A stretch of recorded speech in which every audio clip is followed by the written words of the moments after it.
He's about to eat some pig brain right now. Look at this. Look at his face now. I want to see his face later. Please pass your ball. Pass your ball. All right. Pig brain. Challenge. Oh. Yeah, man. I want to bring you on, bro. I know you didn't play it in several countries, man. Like the experience you have is like amazing. So I wanted to like share that with the people, man. So they can kind of understand like what that looked like. And yeah, man. So man, we've been rocking for a long time, bro. Like years. Yes, sir. Yes, sir. Like early 2000s, we've been rocking, bro. So definitely appreciate you taking the time to hop on, man, and chat with me for a minute. Yeah, for sure. So kind of tell me how you got into like because I know you did the L Live thing. So kind of we fast forward like years ahead. You know what I'm saying? So like, how did you like get onto that, and kind of explains like what that is? Some people may not know what L Live is, but you can kind of explain that. Okay, yeah. So L Live is basically a booking agent for Asia and the Middle East and different places around the world, and they basically book bands, international bands. Okay. So it's the band members come from all over the world. I think one of my bands, everybody in the band was from a different country. There was nobody in the 7-piece band. Nobody was from the same country. So that was really cool. A lot of different cultures and different things like that. For starters, how many countries would you say you played in? I've been to over 25, but I've probably played in maybe 14, maybe something like that. 15. I don't know. Right. Yeah. So, and how long do you typically stay in each country when you're there? So it changes. Like I think the first one was like 5 months, and then the one after that was 2 months. The next one after that was 3 months. Right. 4 months. But usually, a few months. I've even done one where sometimes they extend it. So I was in one place for a year at one point. Right. So so how do you adapt to like all these different changes? It's like I'm in Jordan this year. In a few months I'm in Egypt. Next month I'm in. How do you adapt to the change? It's the cool thing about it is you get to hit a reset button. Okay. That's the cool thing about it. Also, I always wanted to travel. As a little kid, I used to go to this place called People Places, and they had different rooms, but one room would be like China, one room would be Mexico, one room would be Korea, that type of thing. And so I always, ever since I was a little kid, I'm like, I want to see these cultures in real life. So that the cool thing about it for me was like I'm in this place and I'm like, okay, I'm gonna go to all the museums, I'm gonna go to all the touristy stuff, and then go to the local stuff as well and check everything out. And then, just about the time when you're starting to feel like, I'm ready to go, it's time to go. Right. And you go to the next place and it's totally different. The people are totally different. Right. You've been hearing one language for 4 months, and now all of a sudden you're hearing a completely different language. Right. So, like, do you talk to them, or you got like a translator with you, or like how does that work? You use your phone? Usually, it's somebody at the hotel that can speak, enough English to kind of help you get by. But depending on where you are, one thing I did when I first started doing it, a guy recommended to me. He said, you're probably gonna be going back and forth to China a lot. You might want to pick up some stuff. At the time, I was like, nah, that's stupid. It's Chinese art. I'm not learning it. Right. But the second time I went to China, I was like, you know what? It's not a sprint, it's a marathon. Let me go ahead and just learn a little bit. And then, so after that second time, I started taking Chinese courses. Okay. And then, I felt like they were ineffective on that run. And then I left and went elsewhere. But then when I went back to China, I saw how effective they were, because I still remember stuff. And even if I couldn't remember like immediately how to speak it, I could hear, I remember what they were saying. Right. So then I got a private tutor the second time I went back. And then, So then after a while, I could speak enough to get around basic Chinese. Right. But I didn't try to learn other languages. I learned a little bit of Russian on that first gig, but Like what? Like Russian. like what? So privyet would be hello. Okay. Меня зовут would be my name is. So I say Меня зовут D, and как вас зовут, that's your name. Yeah, очень приятно, nice to meet you. Right. So yeah, I mean, I learned like dope. basic. So you didn't sit up here and learn other languages while you traveling. Yeah, you know, and on that gig, it was only Russians and Italians. So and the Russians couldn't speak any English. So you just couldn't talk to nobody if you didn't know Russian. Right. So COVID is what brought you back. Yeah. Okay. And where were you before COVID? Which country were you in before COVID? During the time when COVID hit, I was in Guangzhou, China. Okay. Yeah. Okay. Wait, Guangzhou, that's like kind of where you can get almost some of everything, ain't it? Yeah, the shopping there is great. And I mean, you know, everything it's like Guangzhou is the hub. Like they have business fairs there every year. Like I think the biggest business fairs are in Guangzhou. And it's just like anything you can think of, they have a store that just sells that. Like they got a store that just sells buttons, and a store that just sells thread to thread the button, and a store that just sells the needles to stick the needle through the thread through the button. And they got a store that just sells mannequins, and the store, you know, like that's, you know, and I was able to make some connects while I was there too, so that was cool. Right. Mm-hmm. Man, that's crazy. So COVID hit, you in China, right? Yeah. That's where it started, in China. Right, but it wasn't close to me though. Okay. So it started in Wuhan. I think Wuhan. It started in Wuhan, and we are down south Wuhan. It's more like mid, but you know, like it still was far away. What you consider far? So like from like Houston to New York. Dang, that far? Yeah, we were nowhere close to Wuhan. I didn't know China was that big. Yeah, because you know, like when people, you know, people were talking about, you know, like, oh man, you know, bet you glad you got out of China, and I'm thinking like, China is 1.9 billion people. The United States is about 378 million people. Right. So I'm like, I have more of a chance of getting it in the United States than I do in China. So you know, but that's how big China is. Like it's huge. Like, so I'll give you, for instance, New York is the largest city in the United States. Uh-huh. It's about 8.5 million, 8.2 million, something. I don't have the exact number, but it's 8 million people in New York. Right. A city that most people probably never heard of, Guangzhou. Right. Guangzhou is like over 12 million. So you know what I mean? Like cities you never heard of have more people than the city with the most people in the United States. That's crazy. Yeah, it's huge, bro. So how was they treating it? You know, since it and they treated it totally different.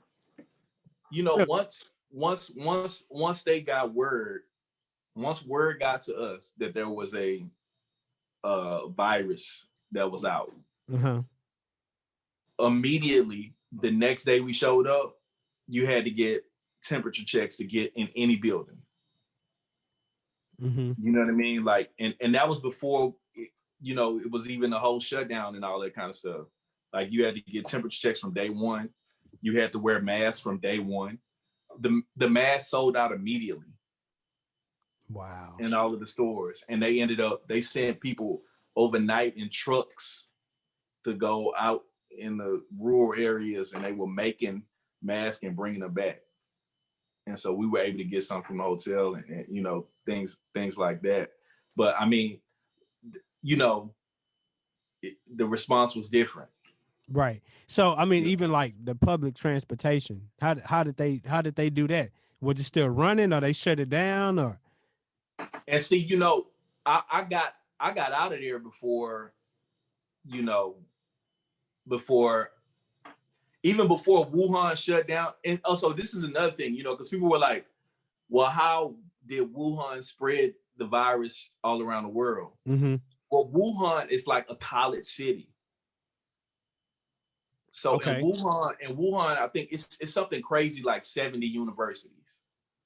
What? Well, January is Chinese New Year. So all the people from these universities flew back to their countries for New Year's, for Chinese New Year. So this is how all of that spread from Wuhan, because it's a college city. Wow. Yeah. So yeah, a lot of people don't know that. But That's crazy. mm. I didn't even know that. But yeah, you know, for me, like, you know, we found out about it maybe like I don't remember exactly what day it was, Mm-hmm. but it was like, yo, so we coming to work tomorrow. It's like, yeah, but y'all gonna have to wear masks and do temperature checks and all this kind of stuff. And the customers, y'all not allowed to talk to the customers, and you know, you got to do this, blah blah blah. Oh, and no customers inside. They all had to sit outside on the roof bar, because we played like up on a roof bar. Right. Yeah, so that all the customers that came had to sit outside. Well, we played one day. The next day it was like, yo, we supposed to come play? It's like, yeah, y'all can come play the next day. And then they called the next day. It was like, don't come to work. That same night, you know, we still thinking like everything good. I get a call 4:00 in the morning. Like, you got 24 hours to be out of China. What? Bro. How in the world you do that? Because you, at this point, how long you was in China? You was living in China. I had been there. I got there like mid-October, so I've been there like 2.5 months. Okay. Okay. Or 3 months, Still, maybe three months. that's a long Yeah. time to be like. I mean, you got a lot of stuff to be like. Man, Hey, I 24 hours, had you gotta so be much out. stuff. I always, because you know, I travel with a drum kit, you know, and you know, like, so I travel with all my, you know, MIDI controller and everything I need to feel comfortable. Right. And so I just had so much stuff, and so much stuff I was, you know, using in the show and all this kind of stuff. So it was just like, how am I gonna do this? Also, you know, I was the band leader, so that means I gotta go close bank accounts and, you know, figure out how to, if they gonna give me US dollars for Chinese currency. Mm-hmm. But you know, they could just say no, we're not gonna give it to you. And then Right. I'm leaving China with, you know, a crazy amount of money in Chinese money that nobody wants to exchange. You know what I mean? So it was just, it was so much hit you at once. I got to be responsible for everybody. How we gonna get out? You know, when they gonna? It was just, yeah, it was a lot at one time, bro. So how did you do it? Like, did you have help or? It had to be done. I just had to do it. I left so much stuff, bro. I left so much stuff. I left a drum set. I left my cymbal bag with 14 cymbals in it. I left MIDI controller, voice box, backpacks, clothes, shoes. I left so much stuff, bro. That's crazy. 24 hours Yeah. to get everything you can possibly get and be out. Everything you can possibly. And then you got to worry about, you know, traveling through the airport, because we don't have time to ship stuff. So whatever Right. you taking with you, you got to take with you. But then when you get to the airport, they might say, "Oh, you overweight. You know, that's going to be $600." So you know, you have to kind of figure that in. Or they might say you can't bring this particular thing because it got a lithium battery in it. Or, you know, it was just a lot, bro. It was a lot. I know I would have been sick then. So you in China, you got 24 hours to get back. you get back to the US, like, how is it? Because I've been counting, like when you was telling me, okay, I've been here 2 months, here 2 months, came back and did. You was gone off and on for at least 8 years. Yeah, 10. Yeah. 10 years Mm-hmm. in different countries, bro. That's Yeah. first of all, that's amazing, bro. Because you've seen a lot, but it's Mhm. also crazy. Like you was in the same country where the virus started. You know what I'm Right. saying? And Right. you was Right. able to like miss it. I actually had a friend of mine who had been in one guitar player who had been in a band with me before was Mhm. in Wuhan. So how did he So get out? I mean, eventually, he got out, but at the time, I'm talking to him like, yo, what's going on right now? Yeah, yeah. And he's like, yo, we locked in the house. We can leave once every 7 days to get food from like one specific spot. They had them fenced in with the military, and one person from the household could leave to go get food and bring it back. And then it went from once every 7 days to once every 14 days or something like that. What, to leave? Yeah. Yeah. So he was just like, I just been in the house playing guitar. So, Wow. yeah, but they were like Heck real no. quarantine. So for somebody that's like a musician or whatever, and they're like, man, I want to travel, I want to play, like what would be your advice to them saying, do this or do that? What would be your advice? Yeah, travel and play. Like do what you want to do. Do what you have a passion to do. Work hard, and they got the opportunities out there if you work hard and Right. believe and pray, and those opportunities be out there. You seek them Right. out, and you'll find them. Nice. Yeah. Well, how's life been since you got back from China? Now it's starting to settle and be normal again. But Yeah. when I first came back, I thought I was in a twilight zone. I didn't think things were real. Really, I didn't think things were real because the night. This is how I'll never forget what night I had to fly back. It was the 26th of January in China, which means it was maybe the 25th here, Mm-hmm. or maybe 26th. I don't remember. But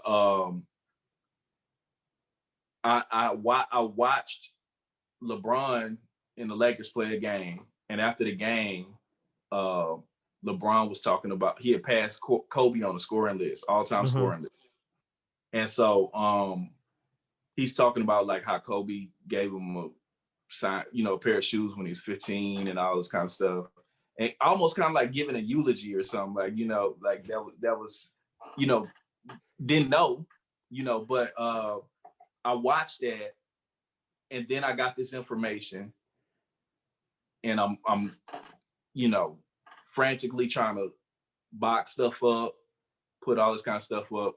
I work and I go to take a nap because I'm just tired. Right. And I wake up and I kind of glance and I see Kobe Bryant's name, but I'm thinking it has something to do with LeBron, talking about him that night before. Right. And then, I see helicopter. So, that happened the same day I had to fly back, So it was like that was the beginning of this whole Twilight saga for me that lasted for a while. So then I get back to, to the States, and then the whole Black Lives Matter movement pop off as soon as I get home. It just really felt like I was in Twilight Zone. It didn't feel normal. And I had a reverse culture shock coming back to the US this time. Right. A bigger one than I normally would. So yeah, it was weird. Because normally when I'm coming home, I know I'm coming home. Right. I plan to come home. I've had weeks to prepare, but this was like, I'm in a completely different culture. And then tomorrow I'm back in the United States with no warning, so it just, everything was off. It just felt weird. Yeah. It was. Then people were like, oh, you coming from China,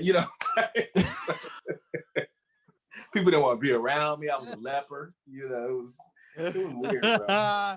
You got your mask. Where your mask?